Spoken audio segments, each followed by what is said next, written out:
Welcome to the Life.Money Financial Literacy webinar. We're going to walk you through some things today, give you some tips, give you some tools that are going to help you in your approach to financial literacy. Whether you're a middle school teacher, whether you're at high school level, whether you're doing financial literacy as part of your curriculum or a standalone class, we're going to help identify what we can do to help your specific situation.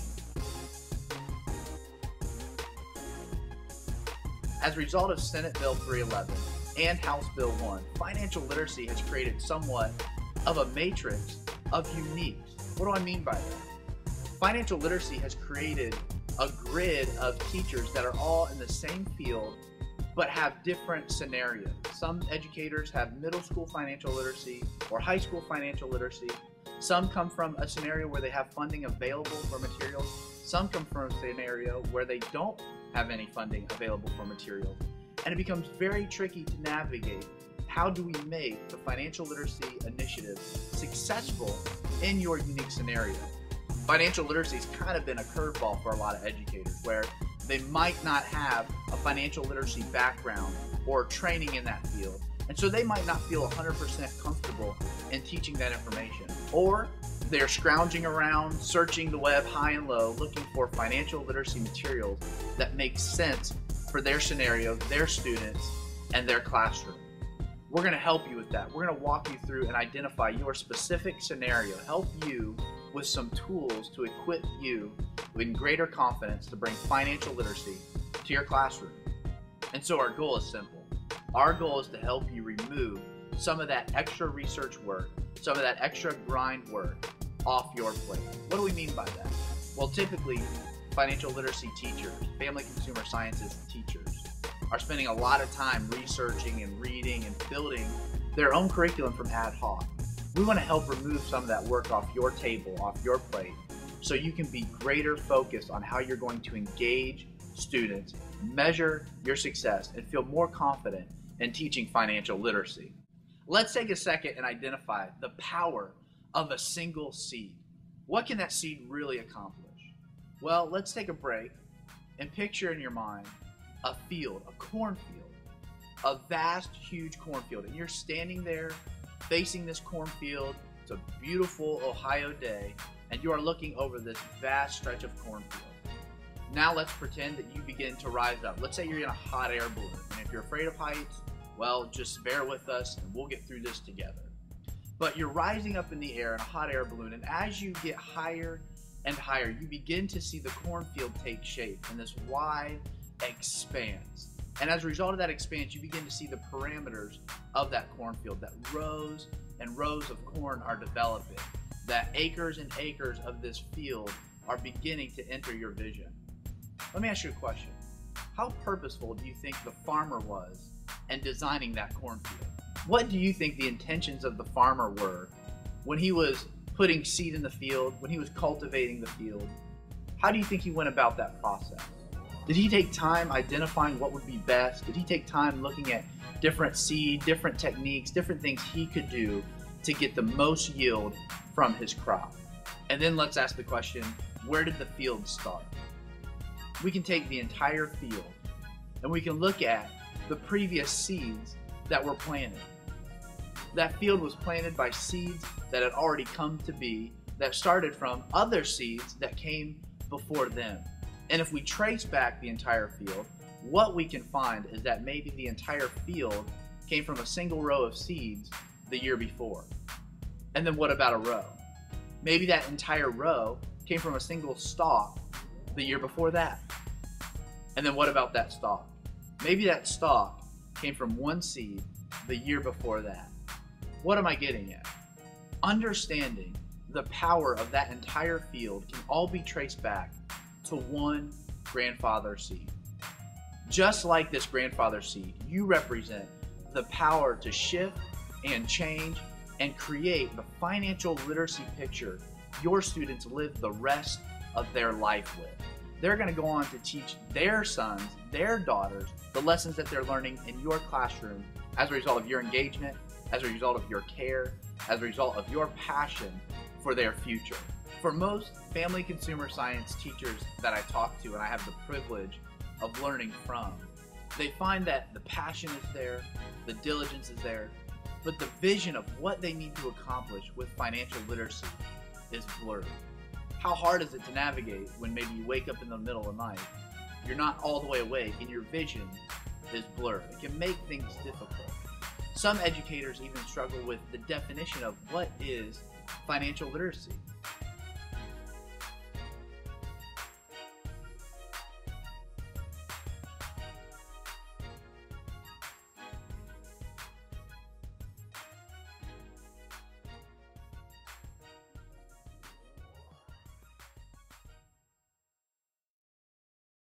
So what we want to do is help bring greater vision, greater clarity to financial literacy and what that means to your classroom.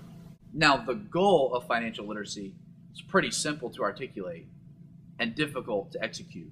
What do I mean by that? Well, if you can't tell on camera, I'm about 5'10". Don't possess any amazing athletic ability, but I understand basketball. I understand what it takes to dunk a basketball. I can articulate and tell you exactly what you need to do to dunk a basketball. You grab the ball, you run really fast, you jump really high, and you throw the ball through the net.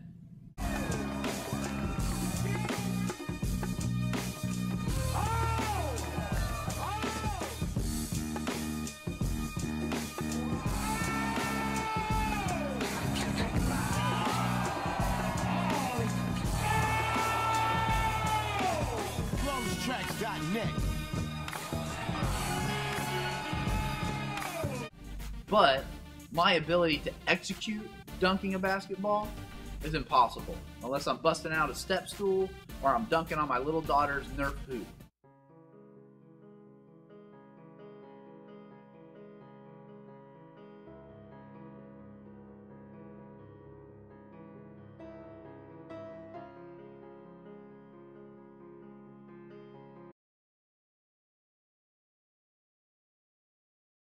It's much more difficult to execute the vision sometimes than it is to just articulate the vision. So while we have our board resolution, while we have our curriculum, sometimes it feels like such a barrier to actually implement and execute the vision that we've created.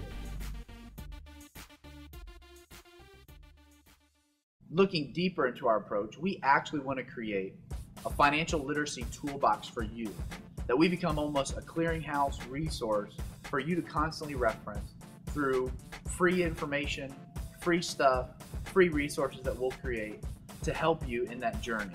And that's the heart of our approach. Not just to create a webinar that you just have to watch, but create something that engages you, create something that adds value to you, create something that builds your confidence and lets you know that building that success for your students is completely possible.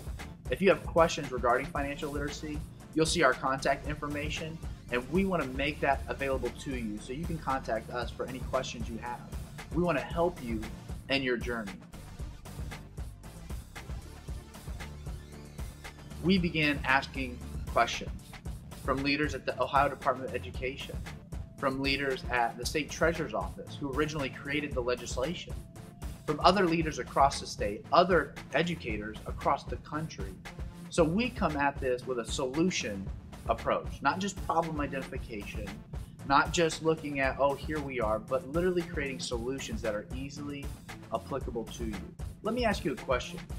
How has your preparation for financial literacy been completed? Most educators we talk to, it typically comes back pretty much the same. That because they don't necessarily know of the resources available, their day might look something like identify a topic, Google search, read over some materials, Google search a video, Google search some way to engage their students, compile that information, read through it, begin to cut, edit, add to the stuff you want, the stuff you don't want, until you actually condense everything down to one lesson plan for maybe a class period or two, or maybe an entire week's worth of class periods. And then you're sitting there looking at all that time that you spent just compiling a lesson plan. We want to help you avoid the laundry list complex. That if you're finding yourself spending a lot of time just researching material and not really prepping yourself to be successful in communicating that material, we want to help you walk through that. The ODE has actually outlined a topic list that is available for you that you can reference to let you know what topics are important to hit for financial literacy. Now, you might not feel 100% comfortable with investments, so what do you need? You need great resources available to you. We have lesson plans ready for you. We have materials ready for you that completely outline what you need. And if you're struggling with that, you can visit our website as a resource. There's some other great materials out there that we can direct you to, or there's some other great, helpful, free resources that we can make available to you. And what you're also finding as you go through financial literacy is you're seeing kind of the hot topic fade, that this once hot button that was in the news and in the media and gained a lot of attention and everything was very well reported on, very well resourced. People were communicating about it. People were really pushing the initiative. But it almost feels like the initiative has faded away. The importance of the attention on financial literacy has.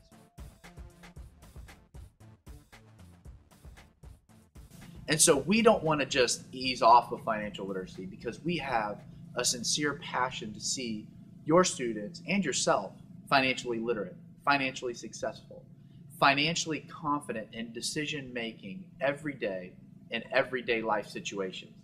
It is difficult to identify what success really looks like in financial literacy.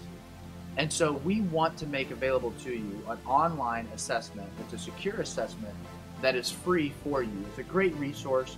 You can use it as a pre and post assessment for your students to gauge their growth in financial literacy. Let's take a step back and look at where we think financial literacy will be 3 years from now. Where do you think it will be? Do you think it'll be more important, less important? Do you think there will be greater legislation, less legislation? What do you think will happen with the transition of financial literacy?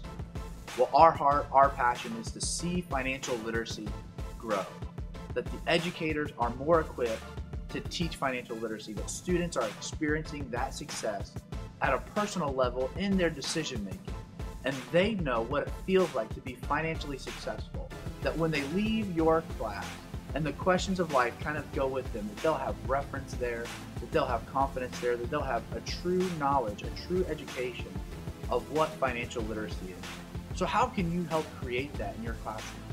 Engagement is so important. Identifying ways that you can illustrate and engage your students on a deeper level, not just maybe asking a question and pulling from the student that raises their hand, but identifying ways that you can get the entire classroom involved in what you're teaching. Sometimes that looks like a helpful illustration, like inflation and deflation.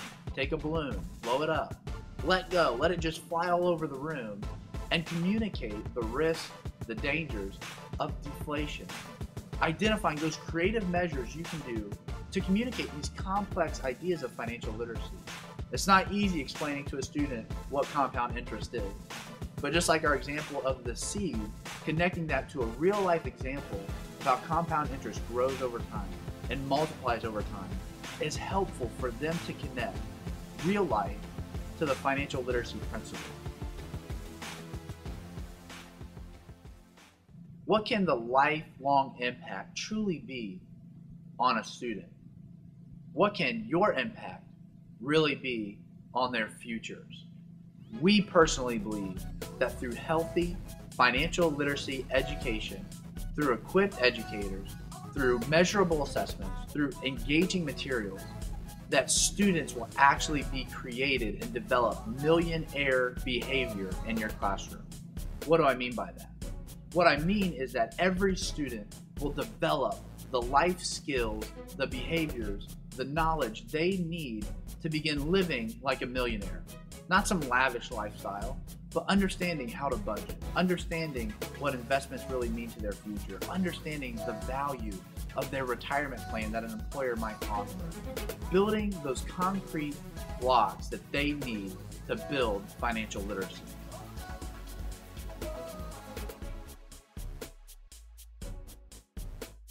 Let's begin to shape something together. Have you ever thought of the power of $360? That over the course of time, if that amount is invested And it can sit, even earning a low percentage rate, over 70 years, that $360 will grow to over $1 million. That's the power of financial literacy. That even in the student's lifetime, they might not hit that $1 million achievement, but guess what? They're more financially successful as a result. What does that mean for the next generation? That means that they're able to pour in some of that information, some of that money into their future.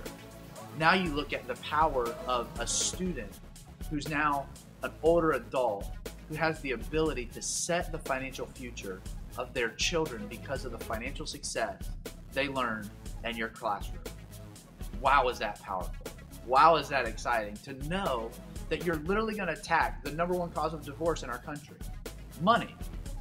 Through greater financial health, you'll answer that money problem for them.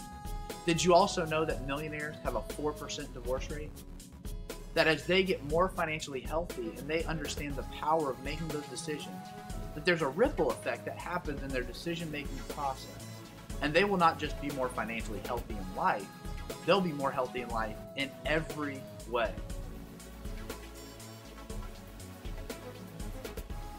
Over the last summer, we had a great opportunity to travel to Sofia, Bulgaria. It was an incredible trip. There's an American school over there that is open as an international school for all the students in that area. Now, Sofia, Bulgaria is the capital of Bulgaria. So there's a lot of embassies there. There's a lot of international students. And we were able to visit the school and see them implement financial literacy in an amazingly successful way. They had dynamics in their classroom that are completely unique. They had an American student sitting by an English student, sitting by a Greek student, sitting by an Iranian student, sitting by a Turkish student, all these different nationalities.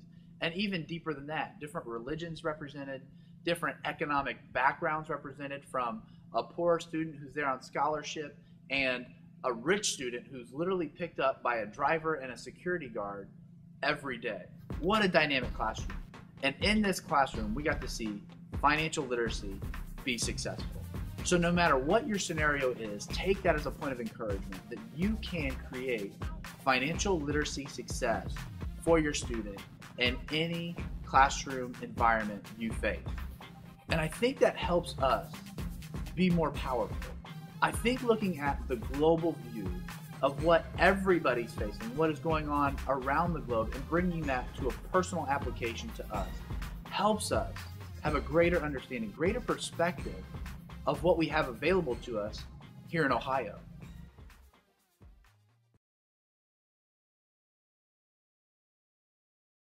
That successful financial literacy doesn't start with a principle or an illustration. It starts with communicating hope to those students, that they create a vision for their financial future that inspires them, that doesn't just get them to solve maybe a math equation, but gets them to understand that this is possible for me, that the situation I grew up in, I don't have to live in. I can improve my life.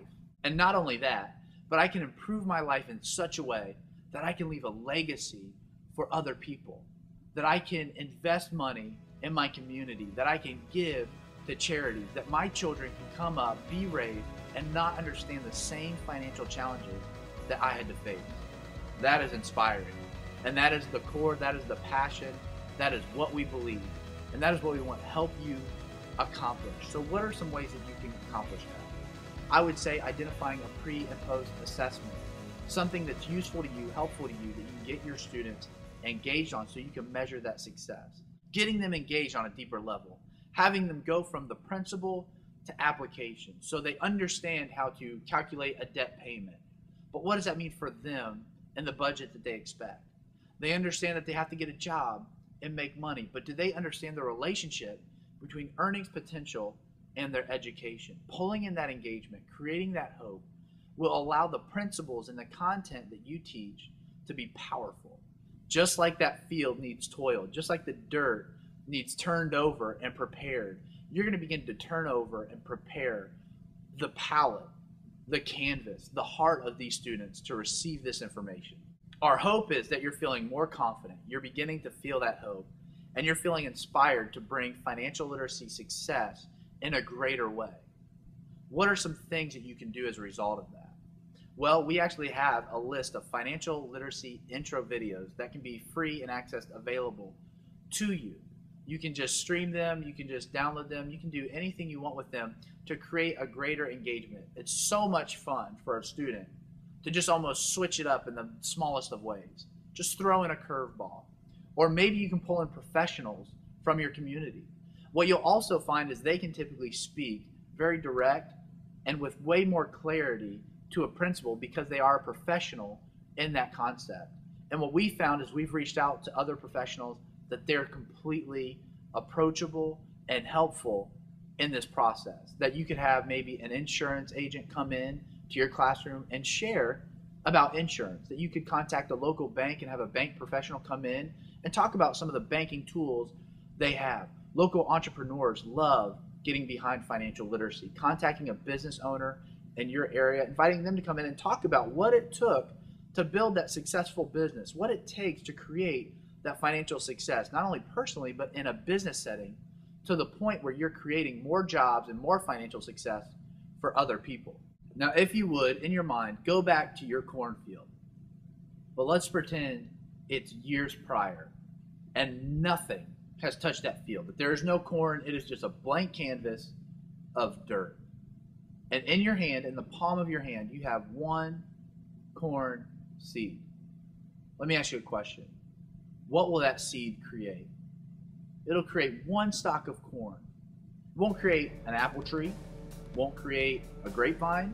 It'll create a corn stalk.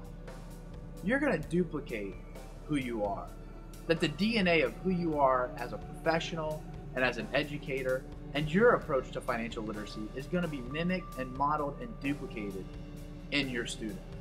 So again, look at that seed in your hand and translate it to your heart, your passion, your knowledge, the content you're going to be delivering, how you engage them, how you measure their success. And then ask yourself the question, is this something I want to duplicate over my entire field?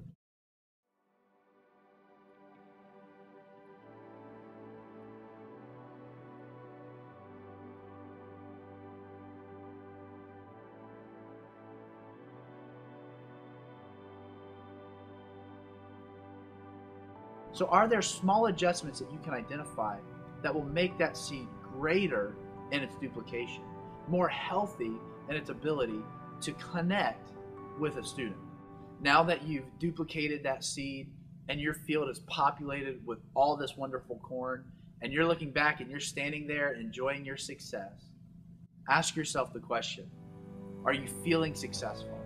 Sometimes understanding why we don't feel successful is as easy as asking ourselves the question, what are we trying to accomplish?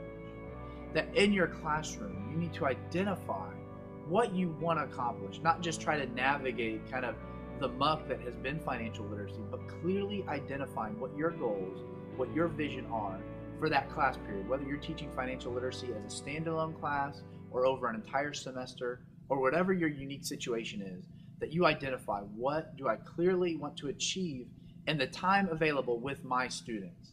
And that'll help you feel that success, that you're hitting that benchmark, you're hitting that goal. And we actually have some stuff mapped out for you that we can share with you and we can send you that will help you identify how you can be successful. What are some of those topics? How do we strategize that? How do we engage that? And you can contact us and we will gladly send you that information. Take a student in Cincinnati and maybe a student in Cleveland. Let's say they both receive financial literacy and they both take a test on financial literacy. But let's say the student in Cincinnati receives a comprehensive, over an entire semester course on financial literacy. And the student in Cleveland learns some foundational elements, maybe over a 2-week class period. And they both take an assessment that's unique to their scenario. What happens? Well, maybe the Cincinnati student takes that comprehensive test and does well. Maybe they get like an 85% because some of those harder principles are hard to understand. And then let's take the Cleveland student who took fairly foundational exam assessment where they had to, balance a checkbook and do some very simple applications, and they get 100%. Stepping back, looking at those two test scores, we would say the student in Cleveland is more financially literate. But how can we ensure that without a common measure? So finding a comprehensive assessment that works for you is important. Also finding materials that engage you and your student. What's going to keep pulling them in? That every day when you go before your students in the classroom, that you feel confident that you're going to be able to have something there, a tool there that you can pull them in. And then the final piece is obviously the training and the professional development you need. That even if you feel well versed, it's always good to get greater input, greater resource, greater investment into what you're doing. Getting around the collaborative group of people that are doing this, if you're going to be able to pick from, oh, that person's doing that, I love that, I'm going to kind of borrow that and implement that in my classroom. And guess what? Other educators need to hear from you. So being involved in trainings and professional development are hugely important to your success. It's going to keep you on the front page of what's happening regarding financial literacy. Not just identifying what you need to do, we've identified some resources we can help remove off your plate. We have some engagement techniques available. We have the online videos available. We actually have an online secure assessment available that you can use free of use that are available to you. You just need to contact us. And if you need to contact us, you can contact us through the information provided on the screen, and we will be more than happy to get some of those free resources to you. Now, as a result, we also have some resources that are available for purchase, full teacher manuals, full student manuals that walk you through 16 lessons, the entire financial literacy scope of what a student will need, that when they leave your classroom, they will have a complete picture, a complete foundation of what they can do to create their financial literacy success. Thank you so much for being a part of this webinar. We hope that you found value in it. We hope you are greater encouraged to teach financial literacy. We hope you have greater confidence, and we look forward to partnering with you and growing and advancing the financial literacy initiative in the state of Ohio.